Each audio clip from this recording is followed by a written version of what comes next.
Ever wonder how a computer remembers a 1 or a 0? Picture a tiny water world. Voltage is water level, wires are pipes, a transistor is a superfast faucet. Now meet the water bucket memory idea.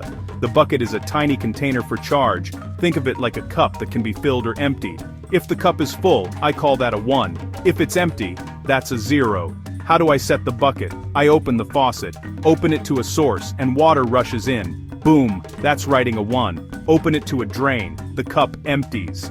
That's writing a 0. Close the faucet, and the bucket tries to hold whatever level is in there. That's dynamic RAM, or DRAM. One faucet, the transistor. One bucket, a tiny capacitor. But tiny buckets leak. Over time, a little water sneaks out so the computer periodically refreshes them, quickly topping off the 1s, re-emptying the 0s before they fade. How do I read the bucket without spilling it? I touch a dipstick to a skinny pipe called a bit line. If the bucket's full, a whisper of water nudges the line higher. If it's empty, it doesn't. A sensitive detector, called a sense amplifier, feels that tiny nudge and says, "Yep, that's a 1.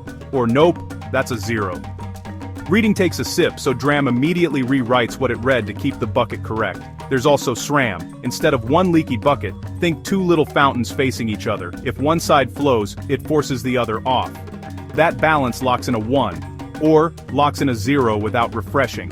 It's faster, but it uses more transistors, so it's bigger and pricier. Zoom out, and your computer is billions of these buckets and faucets, all ticking to a clock. High water level. High voltage. 1. Low water level.